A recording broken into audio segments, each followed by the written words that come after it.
Hey everyone, welcome back to another episode of the 6-5 podcast. It's Friday morning. We're back on schedule this week, which is good. You got two from us in 1 week, which is better than last week where you didn't get any, at least not our regular Friday show. But we're committed. We always figure a way to get it done, and we show up. And on Monday we were celebrating ourselves, our 200th episode. Well, I got to be honest, Pat, 201, nobody gives a darn. So 201, now we got at least another 49 to go before we can do any hand clapping and back patting for all the success we've had doing this pod. But Pat, it's been a busy week. We are back in earnings season. It's the beginning of earnings season.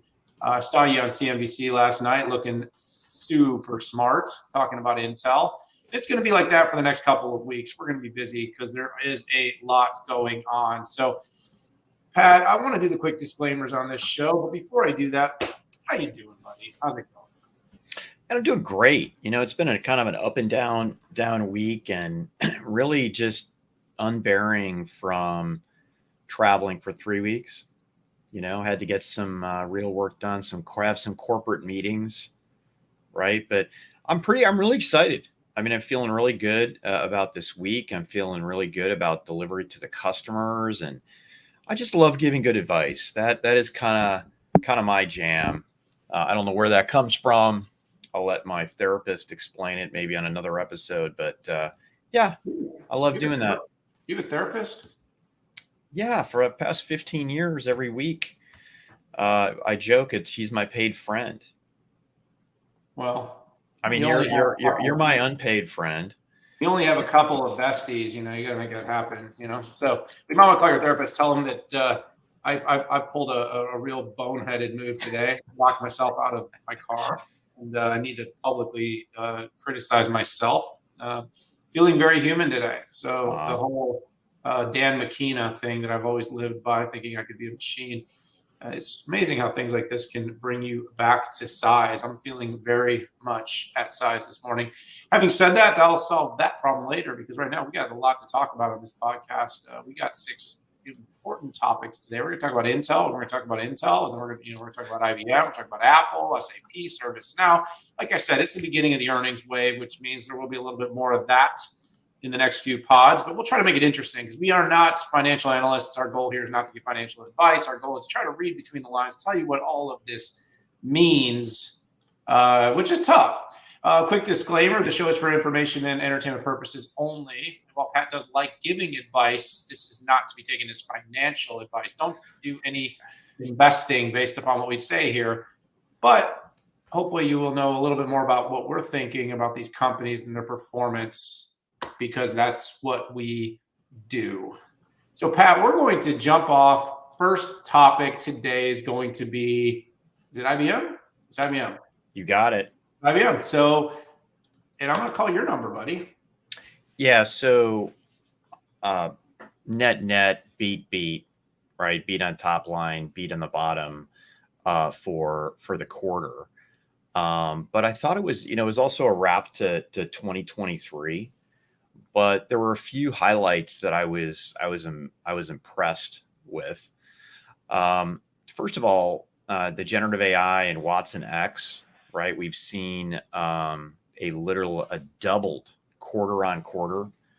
A third of that business is through software, and 2/3, as you might expect, is consulting, as these enterprises are trying to figure out what is going on, like what should they be doing. And from a revenue comparison, they said, Q3 was low hundreds of millions for Watson X. And, if you double that, I guess that's low 200s of millions. I honestly don't know how to do that. Maybe low hundreds of millions. It was 200, which should mean 400 million, but we're going to see. They talked a lot about the demand of the areas that they're targeting for, right? Code modernization, customer service, digital labor. Cited 2 banks, Citi and NatWest, plus Lockheed Martin, which I thought was really interesting. Overall, right, that 3.3% isn't like swinging around the room, super duper growth. So, I like to focus on the businesses that are really, bringing it, like double digits. So generative AI, and Watson X. You had some pretty good highlights. I mean, we're on the tail end of IBM Z, and I've got to give Ross Morey and crew a shout out here. 8% growth on I think it's the 7th quarter, right, of Z16, and usually that's kind of like a desert, and we're gonna be waiting for a Z16. Consulting, I mean, AWS and Azure, right, up 50% year on year. 40% of consulting business gets back to strategic partnerships. And, IBM doesn't talk a lot about the competition, but on the call, they went after it and made their case about how they're differentiated. They're the largest consulting group that's a tech company. And I think that's fair, right? I mean, Accenture, is not viewed as an example as a tech company. They're viewed as a consulting firm. So, and software, the highlights for me, Red Hat, 17% bookings increase across RHEL, OpenShift, and Ansible. They gave a 2024 forecast, right? Revenue is in line. Cloak words like $3 billion productivity target. That's likely going to be AI related and people optimization. But man, that cash, $12 billion target. And final comment, highest stock price, I believe, in 10 years, strongest cash generation since 2019. The Arvind Krishna team and the new team is working. Yeah, it was a really good report. Probably one of the best the company's had in many, many years. And this is a continuation of the hybrid cloud AI focus. And when you're focused as much as Arvind Krishna is and his team, you get the results. You and I both had a chance to talk to CFO Jim Kavanaugh. Jim also reiterated just the strong operational management, the company's ability to generate cash flow. There were some really great indications about the meaningful impact that AI is having on the business, specifically Watson X. The Watson X business was quoted in the low hundreds of millions. So let's just put the number 2 around that. And then they doubled it between Q3 and Q4. So it went from 2 to 400 roughly. Again, that's me adding an assertion, but low 100, 1, 2. If it was 3, it's 6. But the point is that ramp means IBM's on its way to generating $1 billion in revenue from its generative AI technology, Watson X, which was one of the early GA'd enterprise generative tools. So that was really one of the things that stood out to me. You caught on to what's going on with Z. That was very, very good. The hybrid cloud business, I mean, look, it's kind of interesting, but their 22 to 24 guide was all about kind of this low, mid single digits, and that's what they're delivering. It's interesting that that's kind of caught fire, but there's something about stability, consistency, growth, and focus that I think makes investors happy, which is part of the reason it's driving to new highs. But also that margin expansion, that cash flow creation, those are things that people love to see. It sits really well. It shows that things like the Kyndryl spinoff really did make a lot of sense. I'd like to see more acceleration in the Red Hat growth. I think that's a really important part of the business. It's growing a little slower than I would think in the high single digits. I think it should be double digits, if not higher. Well, not higher than double, but higher double digits. And then of course, I'd like to see, and I've been saying this for several quarters in a row, I'd love to see cybersecurity pick up a bit. I think that's a great opportunity for the company across its consulting as well as its technology. And then I do think it's made big bets on observability. That's another area, the Instana, Turbonomic investment. With all this AI, we're going to need to monitor all these systems. You see Cisco making the bet on Splunk. You see companies coming up in this space. Observability is going to be a big one in the future. Yeah. It's not the cool AI, but it's the important AI. And so that is definitely going to be in focus as well. But, really, like I said, you got to kind of look for things not to like in this report. And there wasn't much to not like. Congrats, Arvind, Jim, team. Thanks for the time this past week. And good job to IBM. So, all right, I'm going to call my own number here. Let's go on. We're going to talk about Intel. Intel was an interesting one because, you kind of have kind of a tale of two pieces of news, right? The first piece of news is, well, how'd they do this quarter? And this quarter was good. against the expectations they had set. They beat. The problem was, and this is often a problem, is a beat in this quarter is old news, and the guide is always what's sort of set. So if you can't kind of hit on all three, you're never, a beat, miss, may as well be a miss in this era. And that's why Intel saw a 10% drop. Look, I'm going to kind of give it two sides. I mean, there were some things that would have been very indicative that Intel was going to have a harder quarter. And there were some things that needed to, just Mobileye, for instance. You saw that their guide going forward was going to be a huge miss. Now, Mobileye is not a massive part of the business, but Mobileye has been one of the growth vectors of the company over the past several quarters. Pat, the big thing, though, that everybody I think is really questioning right now is all about the data center and AI business. You see the flourishing businesses of NVIDIA, even on the software side, you see Microsoft, you see all the investment in growth, you hear about AWS and Inferentia. The question mark about how Intel, between its CPUs and its GPU, well, not GPU business, and of course its ASIC, Gaudi 2, and it's the oncoming Gaudi 3, and what it's got going on there is, when is that going to start to get momentum and help data centers start to show growth year on year? It was another down quarter. And again, now we're into that period of time where you're down year on year against down quarters. So a couple of years back, it was like, well, they're down, but they were having these remarkable quarters. Now they're down. Now we're supposed to be seeing it pick up. We also know that there's this really important AI PC trend, but that was actually really pretty positive. You saw client computing kind of picked up off the bottom. I think it was 33% up on a year-over-year basis. Pat was, you and I got to talk to Pat Gelsinger. He was pretty realistic about it. He mentioned some of the forces, some of the cyclicality. He mentioned Mobileye. So all these things kind of came at once, and it caused the guide to be a pretty substantial miss. I think it was more than $1 billion off the miss.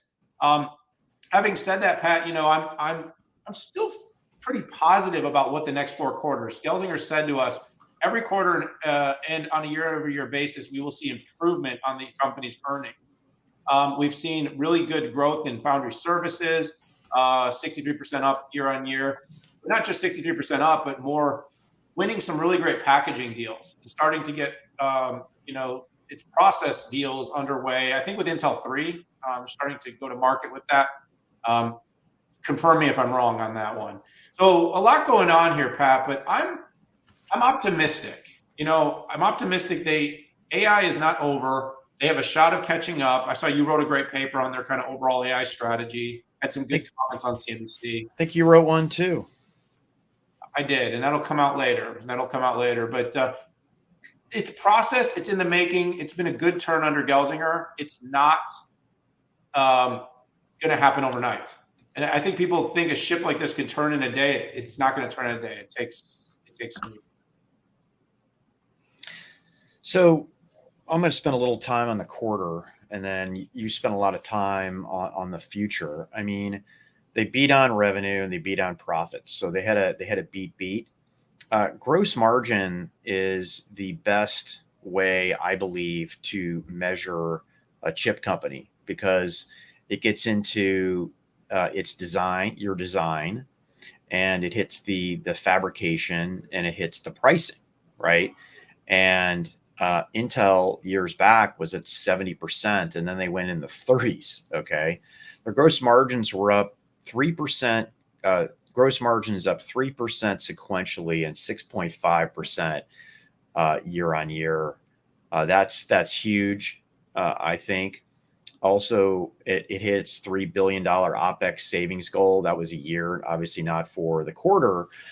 They opened up they've got the first foundry offering, EUV offering in US and Europe, and on track, 5 nodes in 4 years. And the reason why I always get back to the 5 and 4 is because it will determine Intel's cost competitiveness and performance competitiveness. So super interesting. So 2024, I mean, I overall, I mean, I put this quarter, I wouldn't say a mulligan, but when I look at how bad Mobileye, 5G telco biz, and FPGA went, and those were usually things that helped the business, the core business, right, was definitely at the low end of what you would expect for seasonality. I would have expected a little bit more bullishness on Q1 on the PC side. On the data center side, they're challenged. I mean, they've got a ton of homegrown stuff coming after them. You've got AMD that's perpetually strong. And you also have, as Dan, you and I have sat with enterprise OEM number one people, and they've had a consistent theme of, hey, we've got chassis with CPUs that are waiting for GPUs that we can't ship, right? And there's also been this huge requirement to bring on generative AI in the CSPs. And many of those CSPs have found ways to get NVIDIA and AMD's latest and greatest and just stick them in the same chassis. So there's not a need to ship a new server with an Intel CPU. Now, if AMD comes out and they have an amazing quarter, right, that will tell us a lot. So, I went into earnings looking for gross margin improvement. We saw that. I looked at a lift from Core Ultra, didn't see that. I still stick to my guns that I do believe that industry-wide, we're going to start seeing the real AI, the bigger AI PC action in the middle of the year when Qualcomm comes out. And I believe that there will be operating system support, and then AMD and Intel after that. So I think Q4 is the big lift on PCs. On the server side, Intel has some really interesting stuff coming out. I mean, you've got Intel 3 with Sierra Forest and Granite Rapids. You've got 18A, which is the second half thing for Panther Lake, right? And those are some pretty exciting stuff. 18A is already in the fab, right? Which, yeah, I usually give it a year between that, but it was in the fab in the fourth quarter, and we're going to see servers in the second half, and I'm going to put that at Q4. So, yeah, a lot of interesting stuff going on here. I don't view my long-term prognosis of Intel any different after this quarter than the long term.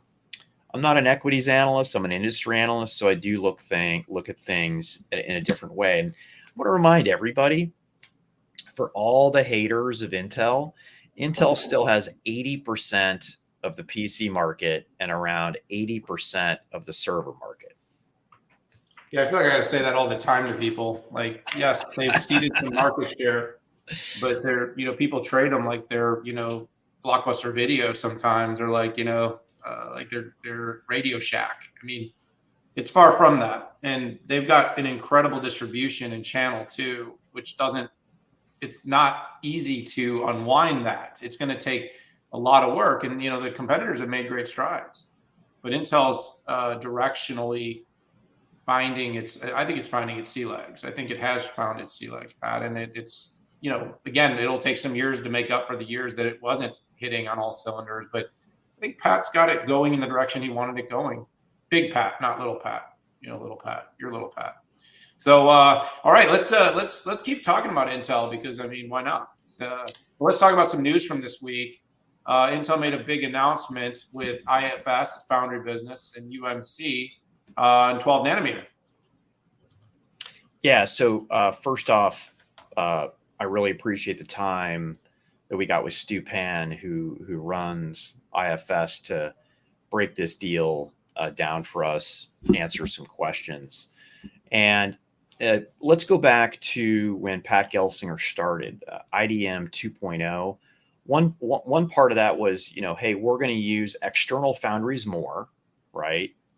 Read, TSMC, but that they were going to stand up IFS. Because if you remember, when Bob Swan, prior CEO, that there seemed to be some consternation with the leadership team and the board on, hey, should we just punt, get out and become a designer like AMD and NVIDIA? And then Pat came in and doubled down. He tripled down on building a foundry capability. And then we had the failed attempt, thank you, China, of Intel trying to buy Tower, which would mean they would have been full service, which means they could do all the way from bleeding edge to mature nodes and specialty nodes. And then once that Tower thing got kicked back, right, what was Intel's strategy? Like how do they stay full service without, being able to buy a global foundries? And now they're doing partnerships, right? They've got a partnership with Tower. And this was a partnership with EMC. Now, Tower was primarily specialty, right?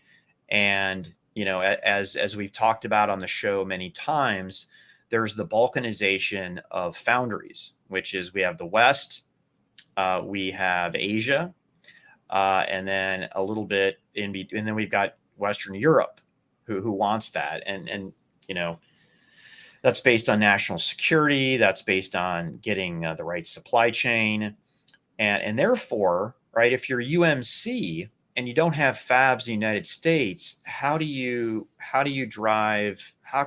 fulfill those, let's say, U.S. government carrier? I do believe that we are going to see beyond defense balkanization in here in the United States once IFS, Columbus and Arizona gets moving, where you have to buy for critical infrastructure. Those chips have to be foundried here in the United States. So Intel had availability in fabs, and they had equipment that's ready, and they jointly went all in on a 12 nanometer to target mobility, think smartphones, and modems, comms infrastructure, think Cisco, and networking. So it's actually a very interesting relationship here. And one of the keys here is, let's look at TSMC as an example.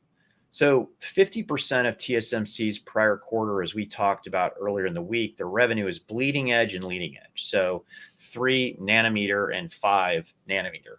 The rest is everything below that. And TSMC margins, imagine when all that capital equipment is completely amortized, it's basically printing money. But Intel, that's not necessarily their specialty, but that is UMC's specialty. So I like this arrangement, and I'm really interested to see how much revenue it can drive. I didn't see a lot of details about that. But stay tuned. I mean, listen, time from announcing a deal to getting online takes a long time. The number was floated out there. The year was 2027. So there we go. I said 3 years. Sorry, I just pulled up the press release, and it said 2027. So yeah, 3 years. Yeah, I think you covered this one pretty good. I mean, look, it's in a market expansion. It's a good use of capacity. It's two companies that can benefit by partnering up. Obviously, it's growth areas. It's growth areas that Intel isn't necessarily fully capitalizing on. And so I look at this one, Pat, as a pretty sound move for the company. Like you said, I think the biggest thing is, while these announcements are great, it's going to be, and it takes a while, and it will be a while before this is before this is really meaningfully accretive to the revenue and to the business. But foundry is the long game for Intel. And so I've been saying for a while, one of the biggest opportunities the company has is in foundry, with geopolitical and national security requirements in focus these past few years. I think the desire to have Intel as kind of the national semiconductor company on the manufacturing side is somewhat visible in terms of policy decision making, and of course investment that's been already committed. So we'll have to see how this plays out, Pat, and we'll have to see how things change over the next few years. But I think it could be a good move. Partnerships like this can definitely work. All right, let's pivot off of semis for a minute. It's good talking about Intel for a while. Isn't it amazing? Like, Dan, semis, I mean, eat the there's world. so much interest. I mean, it's just amazing, and again, you and I've joked about this. Like I was so into semis being at AMD for 11 years, and that's where I started to practice. And I was trying to like get away, but half of my revenue is non-infrastructure now, which I'm pretty pleased at. But then it's like you just get sucked into the conversation, and I remember about 10 years ago where even CNBC wasn't going to cover semiconductors, and Reuters actually got rid of their beat reporter for semiconductors. Like, isn't it crazy how times have changed? Well, look at what the last couple of years, the supply chain shortage, a couple of massive wars, the advent of AI at scale, and knowing that the next global economic winners will all be built on how semiconductors can power AI technologies. So, well, and you got AWS, Google, Oracle, Microsoft, all like doing their own chips, and then how Synopsys and Cadence, come in. You got companies doing $35 billion acquisitions to just be able to design better chips, not even making chips, just designing better chips. It's been a wild ride. Many of the biggest M&A deals in the world have all been related to semis. Some of the biggest that didn't happen are related to semis, and some of the biggest that I'm glad didn't happen were related to semis. Even though at the time I didn't see quite, remember like the ARM deal, you didn't quite see how big of a deal that actually could have been. Probably best that it ended up going the way it went. So let's talk about SAP then. Let's pivot. They don't make chips, so we can talk about software, right? So actually, I saw Christian Klein. I had a chance to talk to him a little bit when I was in Davos last week. Yeah, it was good to see him. Always good to chat. But this is another company that's in a transformational story. SAP is, by far one of the most implemented and deployed software stacks on the planet for companies, ERP, and operationally running their businesses. And of course, they have a lot of diversification in other areas, but best known, of course, for ERP. The company did well. It beat what the street was expecting, and it had a good outlook. And so, it was a mostly positive quarter overall, but the numbers everybody's been watching, the numbers I've been telling people to watch it for the last several quarters have been in the cloud. Is the company growing their cloud revenue? Are they building a cloud backlog? Are they making more profit in the cloud? Are they accelerating their cloud? And then, of course, how are they tying and being able to complement the AI innovation that it's making to winning more customers? The key for SAP is going to be getting their customers to S4, getting their customers running on a clean core so that they can actually build and expand on their business. Now, having said that, probably the most interesting data point of their earnings this quarter was their note that they're going to be making some transitions on personnel. I think there's about 8,000 people affected. I do have to call that out because when I put that out as a tweet and on LinkedIn, I had a lot of people commenting on that. Over the last couple of years, it's been, companies have been looking at technology, looking at how to optimize their businesses. And this is one of those things where behind these conversations, there's always a balance of people and technology. I think 8,000 is not all displaced. It's not all about, I think it's some of them are going to get different roles. They're looking at kind of how to reskill people, how to change roles for people, and some of them be bought out packages. That was very interesting, but not surprising.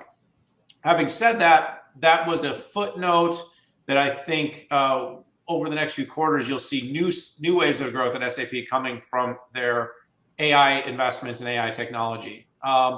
As the company gets their customers over to S4 running on clean core, this is going to be where the opportunity comes for the company to expand. It's going to be where their newest and best AI innovation will be visible, not just Joule, their overall business AI strategy. It's the ability to take data, deliver it to insights, do it very quickly. And of course, the company's also very focused on operationalizing and streamlining workflows.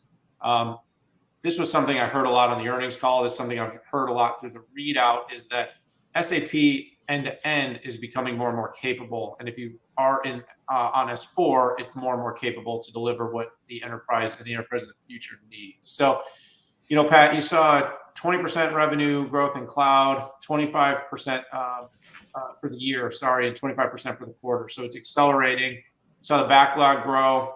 from 25 to 25%. You saw the profit grow up 23%. So good numbers overall. The operating profit was down a little bit, something to watch. But like I said, Pat, I think if they can keep accelerating cloud revenue, the company will be in good shape.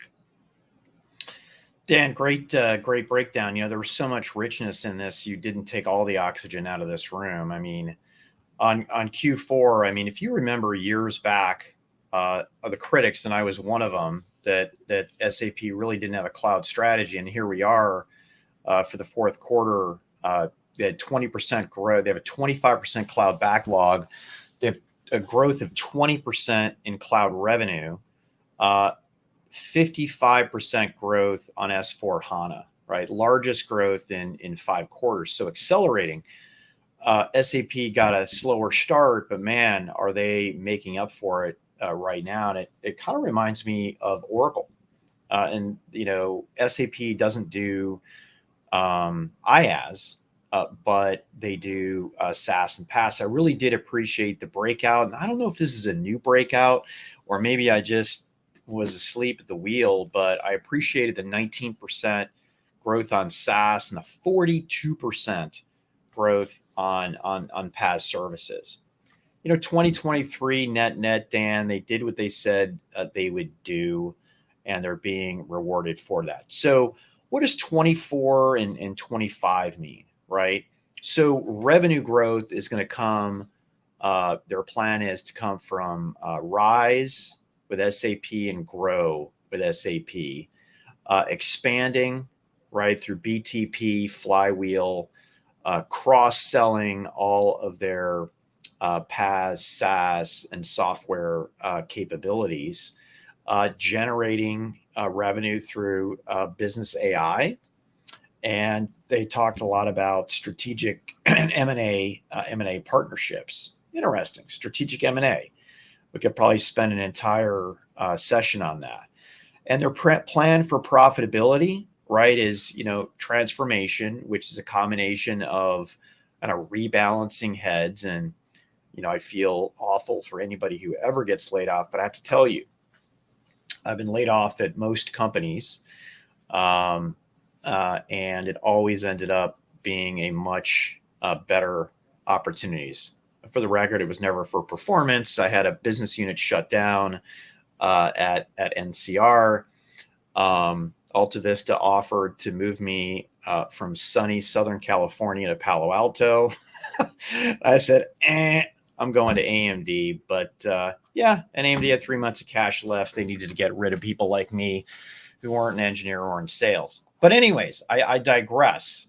Profit also driven by cloud ERP. Interesting. Do you hear that? Oracle NetSuite and Fusion. So and I got to tell you, one thing I really appreciated about what SAP does on its earnings, it seems to be more strategic than, and I don't know if that's because it's a German company and that's what the requirement are, or they just have more wiggle room, where they don't get whacked by the German SEC for this, but some really good insights that they brought out. All right, so here we go, Pat. The DMA. We're going to talk about no earnings. We're going to talk about a company that we love to, give a little problems to. Love to. That's called love, Daniel. Only because they're so successful. But Apple, a big European moment. Pat, are we going to sideload this app onto our phones or what? Yeah, so let me do a little bit of background on it. So the EC issued what was called the Digital Markets Act, hence DMA, that they say will ensure fair and open digital markets. And one of the premises of it is that there were these gatekeeper companies, okay? I'll call them monopolists for short. And by the way, it's not against the law to be a monopolist. It's against the law to use monopolistic power to decrease competition. Or, as we've seen, the theory of you could, sometimes 10 years in the future to it. But, Who's a gatekeeper? Strong economic position, big impact on internal market, very active in EU companies. That's one. Strong intermediation position, large user base to a large number of businesses. And third, an entrenched and durable position market that's stable over time. Boy, that sounds like Apple and the App Store there. So what this means, and we saw this with Meta, which I don't know, maybe we'll talk about in the next episode. They had to unlink different properties between WhatsApp, Instagram, and Facebook. But essentially, they wanted Apple to be more open market with the App Store, meaning they wanted companies to be able to offer applications that where users didn't have to pay 30%, because Apple has a 100% monopoly position in that right now. The second thing of it was payment, have an alternative payment methodology here. And essentially, and there's a couple more, but essentially what that meant is that Apple, you will be able to sideload applications. You'll have third-party stores. Now it's interesting. Apple is, you can just read in their press release how angry and bitter they are on this. And they're finding ways that I think some people would say is kind of slimy, right? Which is adding, side loading, like new commissions structures. You've got essentially you have to use a certain scale of bank if you want to put an app store in there. And on one side of it, I can see, okay, that keeps slimy companies from coming in there. But it looks like Apple, instead of kind of opening it up, it actually just put up a smaller wall. And I know here in the United States, they're talking about, even if you make a transaction, Dan, listen to this, on a Safari browser, you will get hit if you're a developer with this. Here's my final comment. People belly aching about any of these changes in the spirit of security, and I don't know, some people like censorship. We wouldn't be here if Apple hadn't been so greedy. Okay, think about it. If you're a developer, not just a developer, 30% to buy the software, but if you're a video streaming company, an app, a music streaming company, I have a subscription for 10 years to an health app. Pay you 30%. What are you, Apple? What were you actually doing for that 30%? Okay, you had some edge networking.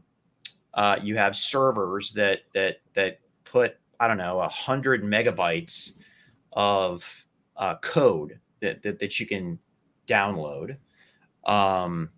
You have a payment facility that's in there. For some apps, you even have to pay extra if you want to put the data on Apple servers. 30% across tens of billions of dollars in revenue. There's a reason, folks, that Apple never disclosed gross margins for the App Store.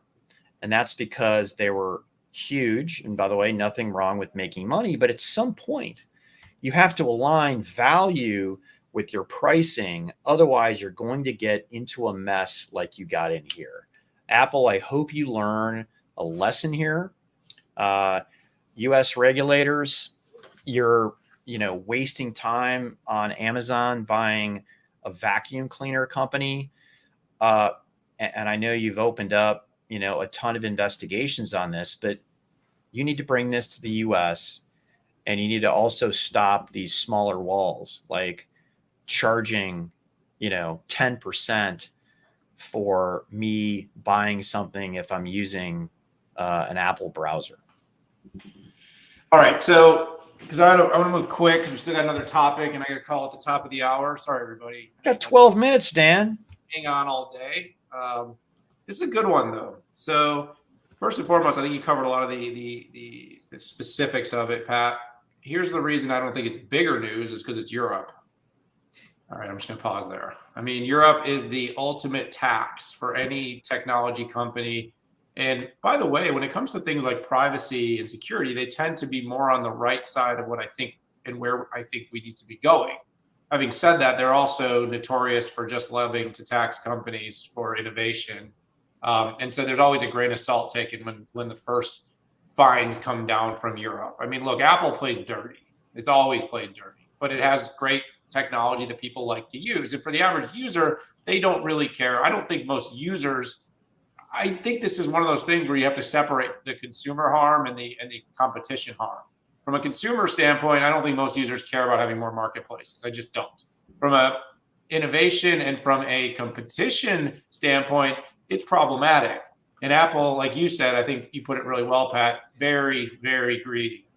I think along the way, had they been a little less greedy, and they probably could have kept the monopoly. I know. Because they could have said, look, yeah, I get it, but we're only charging 18%, not 30%. Well, and they threw out some bones to smaller developers, and we now know based on the disclosure between Google and Apple, they cut special deals with some of the bigger companies, but not with others.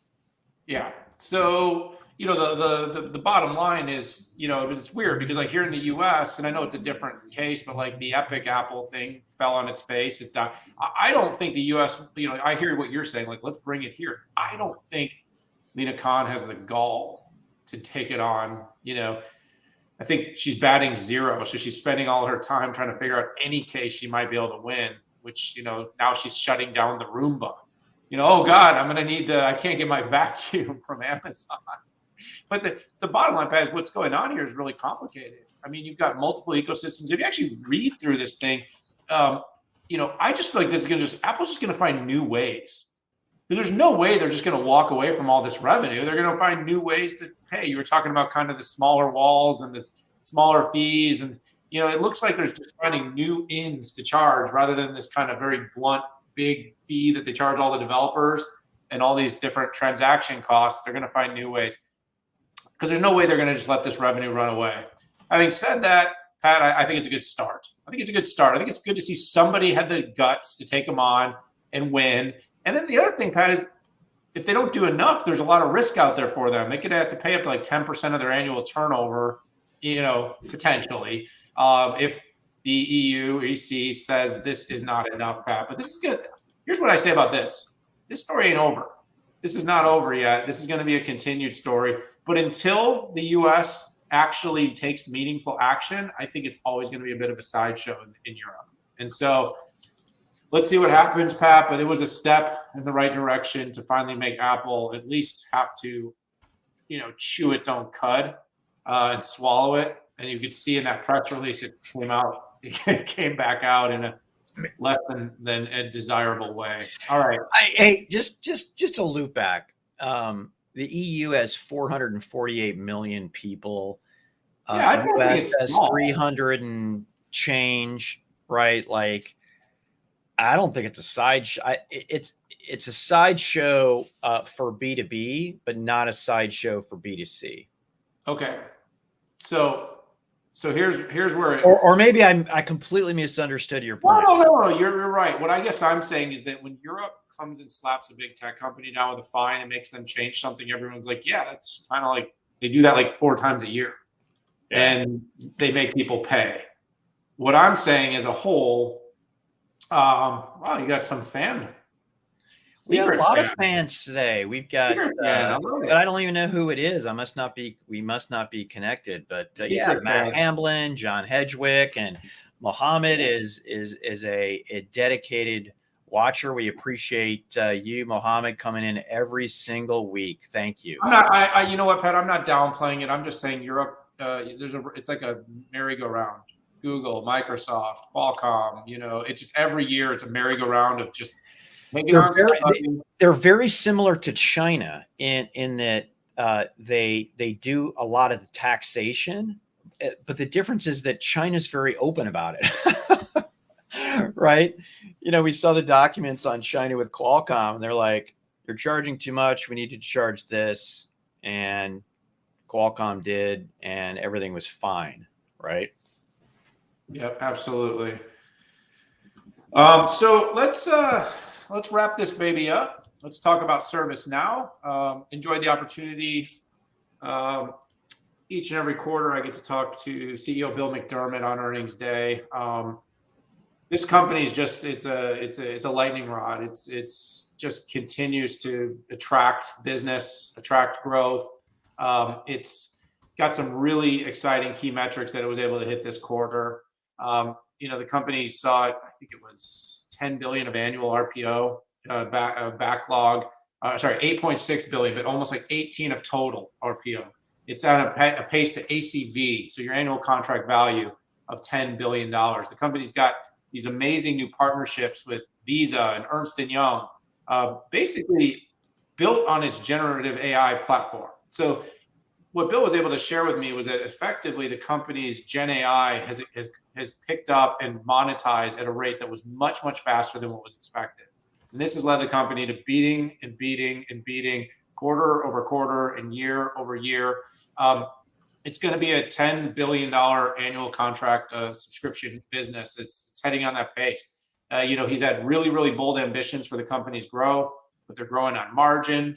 Oh, and by the way, something he said, and he really pointed this out, no layoffs, not ever. Throughout the whole thing, he committed to it, didn't lay off a single person over the last couple of years, hit all the metrics, won the customers. I mean, it's like one of these situations where it's almost hard to not be kind of cheering for it.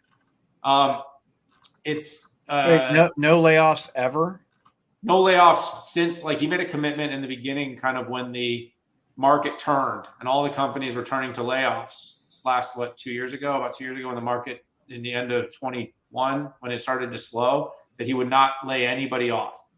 And so the company did not. Actually told me that they had 1 million applications for one position. What? It must have been an AI programming role for like $1 million or something. Yeah, he said, that there was like 1 million applications for an open position. I mean, just incredible numbers. I mean, at Futurum, we only get like 100,000 per position that we open up. So he's 10xing me. No, I'm kidding. It was, but like you said, you're seeing 25% growth. You're seeing, the company's focusing on these kind of vertical industry LLMs. So what are they doing with Visa? A transform payment service experience LLM. They're working together. It launched a 5-year strategic. Now, again, this is the biggest payment rails in the planet, Visa. They went with EY, so one of the world's largest consulting company, to build a governance and responsible AI LLM that they can be able to offer AI enhanced, and it's built on ServiceNow Assist. So the platform approach has gone very vertical. They're saying here payments vertical. They're saying governance vertical. They're saying of course workflow, digital experience, employee experience, kind of left to right. And it's like it's an anomaly, Pat. But it's like all they're doing now is they just continually win and surprise, outgrow and outpace. He also, probably one of the most prolific things or prophetic things that he said is that he believes there's a whole new enterprise SaaS platform software that's going to come to market in the coming years. Meaning, basically, the enterprise software as we know it is about to completely be turned on its head. The companies that we know that tend to run the businesses end to end, he believes, could meaningfully change. So, it was a very, very positive quarter, Pat. It was all about Gen AI, though. All about Gen AI, new software workflows, great partnerships, strength in terms of beating the numbers. It was weird because, like, I always try to find at least one thing that's like, ooh, this is kind of the thing I want to put my finger on and turn to poke at a company. There really wasn't anything in this particular quarter that I could poke at. And so that's hard to do. I'm going to keep looking. I'm going to keep digging because I never like to give anyone a free ride. I always like to at least find. I mean, my biggest concern is this. As they keep growing, they're going to start butting up to bigger and bigger companies. And they're going to butt up to new competition that eventually they're going to have to say, we're not as aligned. ServiceNow kind of always aligned to everything, ERPs and CRMs. But now they're doing more. And so that's going to be the thing to look out for, but it would be hard to bet against them being able to grab market share if they can build the software, meet the customers where they are. So a little background on ServiceNow. Their stock's up 68% in the past year. It's on a rocket ship. And I'll tell you, before CEO Bill McDermott came in, it was a company that was just, I don't know, buried, or at least that's the way that I viewed it. I mean, if it's hit an all-time high as well, which is very impressive. And so they're doing something right. And Daniel, one of the things that I always try to figure out, and I just need to do more research on the company is there superpower technology, or is there superpower sales and marketing? Now, you can have it has to be a good product and has to be delivering. But when I look at if I do a cross section of kind of how they sell and talking to people how they sell, they're a sales and marketing machine. The other thing, if I think they want to go broader, and you talked about this, they don't describe what they do very well. And it seems like kind of a hodgepodge of service management, HR delivery, FSM, I mean, like, what is the binder that pulls it together? And I think getting to that next big shelf, I think they really need to do some work on packaging up the company to be able to describe it to folks. But man, hats off. Their stock's at all-time high. Workflow it, dude. Let's just workflow it. Yeah. Bill McDermott coming in, it was interesting when he came in. I was thinking, gosh, you leave. It was SAP before this, right? Yeah. Like, why leave that and get on a company that a lot of people don't hear about? Now I get it. Dan, I'm going to give some more cycles to learning more about ServiceNow. For instance, like, which one of my analysts would I put against this? Right? I've got HRM and HCM. Right? I've got a lot of people tools. Like, who would I even put against this? Anyways, that's more of a way to ask a question of what does this company do? I guess I could put 4 or 5 of my analysts against this, and who knows? Maybe you might know some people, Dan, who can make an introduction.